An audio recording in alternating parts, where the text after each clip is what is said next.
کس نے بچیوں کو گھنگرو پہنائے؟ یہودیوں نے آ کر، میں طوائفوں کے بازار بھی جاتا ہوں اللہ کے فضل سے، ان بچیوں کی کہانی سن کے میرا کلیجہ پھٹ جاتا۔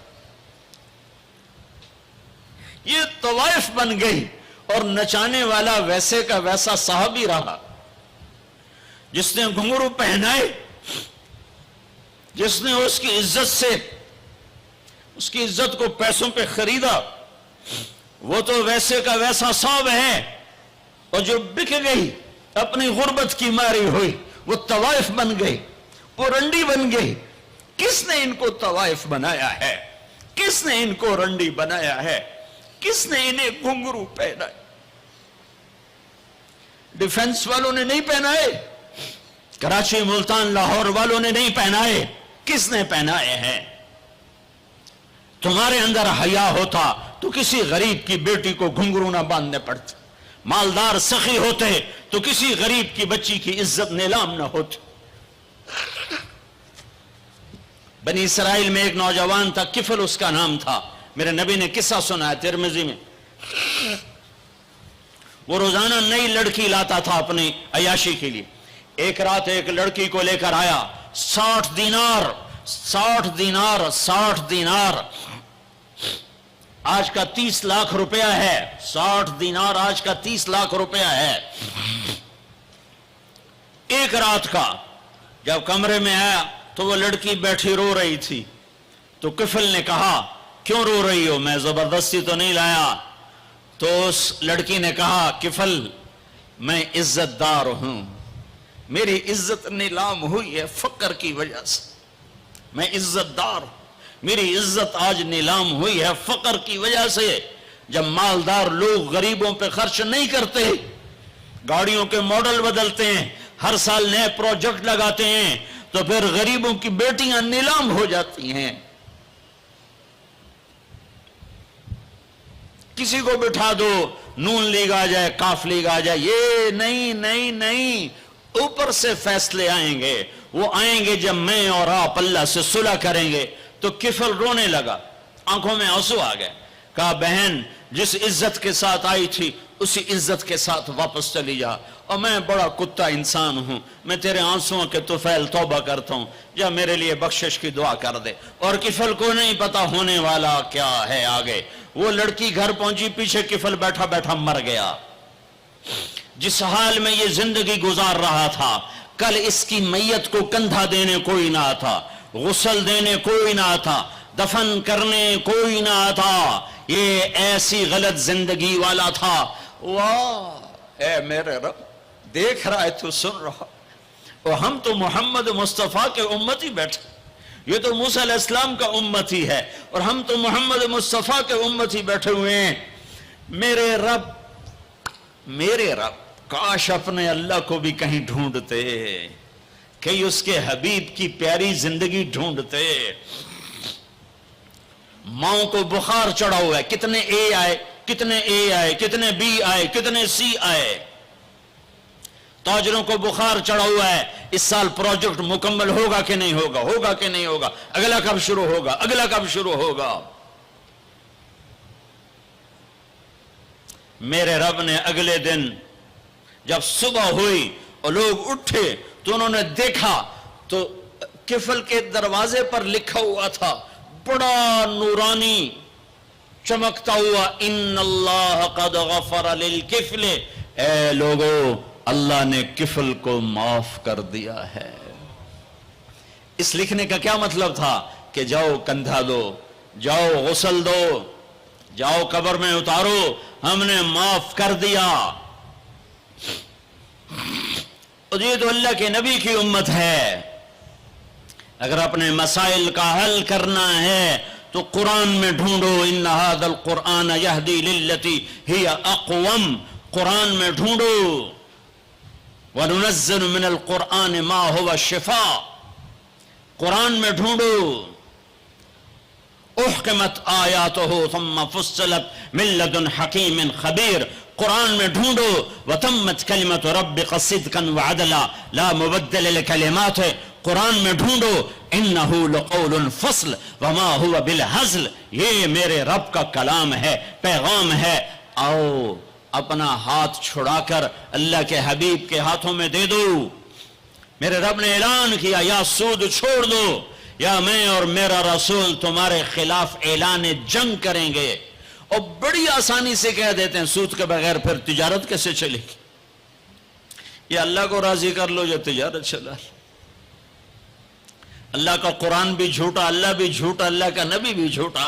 چلے گی تجارت، ہرس و ہوس چھوڑ دو، چلے گی تجارت جھوٹ چھوڑ دو، چلے گی تجارت لالچ چھوڑ دو، چلے گی تجارت طمع چھوڑ دو، چلے گی تجارت ہوس چھوڑ دو، چلے گی۔ اللہ سچا یا میں سچا، میرا نبی سچا یا میں سچا۔ 100 میں 100 افسر رشوت لیتا ہو، جب ہر طاقتور ظالم ہو، جہاں کا غریب بھی ظالم ہو، جہاں ہر مرد عورت جھوٹ بولے، جہاں ہر آدمی داؤ لگے تو دھوکہ دینے سے باز نہ آئے، ریڑھی والا بھی دھوکہ دینے سے باز نہیں آتا۔ ہمارا مزدور دھوکے باز ہے کہ 8 گھنٹے کا کام 48 گھنٹے میں کرتا ہے۔ ہمارا مستری دھوکے باز ہے، 1 ہفتے کا کام 1 مہینے میں کرتا ہے۔ میں کہاں کہاں اور کیا کیا دکھاؤں۔ فیصل آباد فجر کی نماز پڑھ کے نکلا سیر کرنے، واپس آیا تو ایک ریڑھی والا نظر آیا دور سے، سفید پگڑی سفید داڑھی۔ ریڑھی والے عام طور پر ایسے نہیں ہوتے، دنیا کے بھی غریب ہوتے ہیں، دین کے بھی غریب ہوتے ہیں۔ تو مجھے بڑے پیارے لگے وہ بزرگ، تو میں جب ان کے قریب سے گزرا تو میں نے ان کو ایک دفعہ پھر یوں دیکھا، تو میں نے دیکھا ویسے رو رہے تھے خاموش آنسوؤں کے ساتھ، اور ان کا ایک ہاتھ تھا ریڑھی کے اوپر اور ایک ہاتھ تھا پیٹی کے اوپر، اور ایسے آنسو گر رہے تھے ایسے۔ میں کھڑا ہو گیا، میں نے کہا بزرگوں خیریت ہے، کیوں رو رہے ہیں؟ تو کچھ بولی نہیں، کھول کر کچھ بولے نہیں، پیٹی میرے آگے ایسے الٹا دی، ساری ریڑھی پر سیب بکھر گئے۔ جو پہلی لیئر تھی وہ ستھرے سیب تھے، نیچے سارے گلے ہوئے سیب تھے۔ یہ کسی طاقتور نے دھوکہ نہیں دیا، یہ ایک مزدور نے دھوکہ دیا ہے، ایک باغ خریدنے والے نے دھوکہ دیا ہے، جس نے 1,00,000 2 لاکھ میں سیب کا باغ خریدا ہوگا، اور اس نے اپنے گندے بھی نکالے ہوں گے۔ ہائے ہائے ہائے، وہ کہنے لگے بیٹا میں بہت غریب ہوں۔ یہ جو انہوں نے بہت پہ زور دیا، یہ آج بھی جب میں یہ قصہ سناتا ہوں میرا زخم ایسے تازہ ہو جاتا ہے کہ لگتا ہے وہ بہت کا لفظ پھر خنجر کی طرح میرے دل میں اتر گیا ہے۔ بیٹا میں بہت غریب ہوں، میں صبح سویرے منڈی جاتا ہوں، ایک پیٹی لاتا ہوں موسم کے پھل کی، عصر تک وہ بک جاتی، پھر میں اپنے بچوں کے لیے تازہ آٹا لے کے، آج کسی نے میرے بچوں کی روٹی مجھ سے چھین لی۔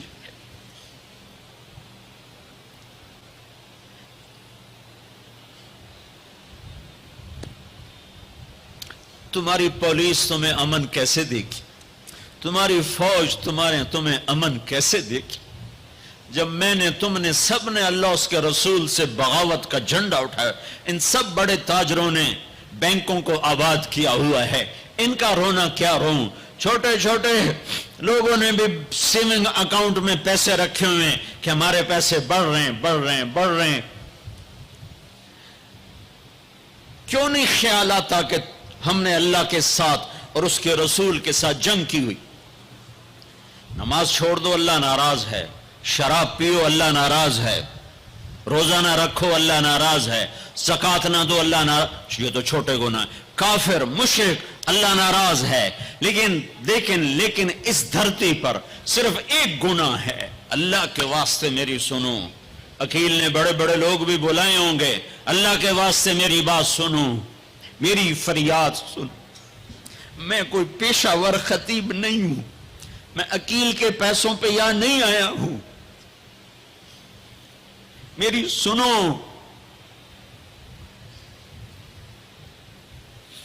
میرا رب کہتا ہے یا سود چھوڑ دو یا پھر میں اور میرا رسول تمہارے خلاف جنگ کریں گے. جس کے پاس 4 پیسے زیادہ آتے وہ بینک بنا کے بیٹھ جاتا, بینک خرید لے. پہلے اللہ سے صلح تو کرو. کہتے ہو چوریاں ہیں, ڈاکے ہیں, وہ بھی ہمارے اپنے ہیں. واللہ میں ان کے لیے دعا کرتا ہوں, بد دعا نہیں کرتا ہوں, دعا کرتا ہوں. چونکہ اگر یہ اس حال میں مر گئے تو بڑی خوفناک جہنم میں جائیں گے, اور یہ میرے نبی کے امتی ہیں. نہ انہیں اللہ کے نبی کا دیدار نصیب ہوگا نہ اللہ کا دیدار نصیب ہوگا. اور جہنم کی آگ اس سے الگ ہے. یا تو اللہ کی جہنم کو جا کے پانی سے بجھا دو, قصہ ہی مکا دو, اور اللہ کی جنت کو آگ لگا دو, جزا سزا کا تصور مٹا دو, اور اتنے طاقتور بن جاؤ کہ آج تم لوگوں کی گردنیں اتارتے ہو تو کل جب ملک الموت تمہاری روح کھینچنے کے لیے آئے تو اس کو بھی کلاشنکوف مار دینا اور اس کے بھی سامنے کھڑے ہو کے دکھا دینا. یا اتنی طاقت پیدا کرو کہ جب تمہیں اٹھا کے قبر میں لے جا رہے ہوں تو جانے سے انکار کر دینا, اڑ جانا, میں نہیں جانتا لال و زور. یا منکر نکیر سے ٹکر لے کے دکھاؤ, یا اللہ کے سامنے قیامت کے دن اڑ کے دکھاؤ, یا یہ کرتوت کر کے میرے نبی کے سامنے کر کے. ہم کیسی امت ہیں جس کے لاڈلوں کے سر ذبح کٹ گئے. ارے بکرے کو ذبح کرتے ہوئے بھی رحم آ جاتا ہے. اپنی قربانی کے جانور کے سر پہ کھڑا ہونا مستحب ہے. میں نہیں کھڑا ہو سکتا, مجھے میرا دل گھبرانے لگتا ہے. اور پیچھے مڑ کے دیکھو 61 ہجری میں حسین کا سر گلا کاٹا جا رہا ہے, ذبح کیا جا رہا ہے بکرے کی طرح. اس کے معصوم عبداللہ کو ذبح کیا جا رہا ہے, اس کے علی کو ذبح کیا جا رہا ہے, اے حسن کے قاسم کو ذبح کیا جا رہا ہے, اور حسین کا کٹا سر ابن زیاد کے سامنے وہ منہ پہ چھڑیاں مار رہا ہے. اور ابو برزہ اسلمی کھڑے ہو کے فرماتے ہیں بدبخت یہ چھڑی ان ہونٹوں سے ہٹ, میں نے ان ہونٹوں پہ نبی کے ہونٹوں کو لگتے دیکھا, ان ہونٹوں کے بوسے لیے. اس لیے کہ وہ جانتے تھے کہ جنت بھی ہے جہنم بھی ہے. آؤ آج مل کے اللہ کی دوزخ کو بجھا دیں اور اللہ کی جنت کو آگ لگا دیں, اور منکر نکیر اور اسرائیل کو بھی کلاشنکوف سے اڑا دیں. پھر جاؤ جو مرضی عزتیں لوٹو, قتل کرو, بندے اٹھاؤ, سود کھاؤ, نوکروں کو مارو, نوکروں کو گالیاں دو. ہر گھر میں نوکر بے عزت نہیں ہو رہے, ہر گھر میں نوکرانیاں بے عزت نہیں ہو رہی. بیگم سے چائے کی پیالی نہیں پورا سیٹ ٹوٹ جائے تو صرف اتنا کہتے اوہ سیٹ ٹوٹ گیا, اور نوکرانی سے پیالی ٹوٹ جائے تو اس کی عزت اتار کر اس کے ہاتھ میں پکڑا دی جاتی ہے. اپنے ہاتھوں سے گاڑی لگ جائے تو بس اوہ گاڑی لگ گئی, ڈرائیور کے ہاتھوں گاڑی لگ جائے تو اس کی عزت اس کے ہاتھ میں پکڑا دی جاتی. کیا یہ ظلم ہر گھر میں نہیں ہو رہا؟ ملازم کو وقت کے تنخواہ نہیں دیتے, کیا یہ ظلم ہر گھر میں نہیں ہو رہا؟ 2-2 لاکھ کا سوٹ پہن کر 35-35 لاکھ کی گھڑی پہنتے ہیں, اور غریب کا اپنا نوکر آ جائے میرا بچہ بیمار ہے پیسے دے دیں. تمہیں پتہ آج کل بڑا مندہ ہے, کوئی پیسے ہیں کوئی نہیں. کیا یہ نہیں ہو رہا؟ جب یہ ہو رہا ہے تو پھر پہلے میں اپنے آپ کو اور آپ کو خطاب کر کے کہتا ہوں آؤ مل کر توبہ کریں, آؤ اللہ کے دربار میں توبہ کریں, اللہ سے صلح کریں.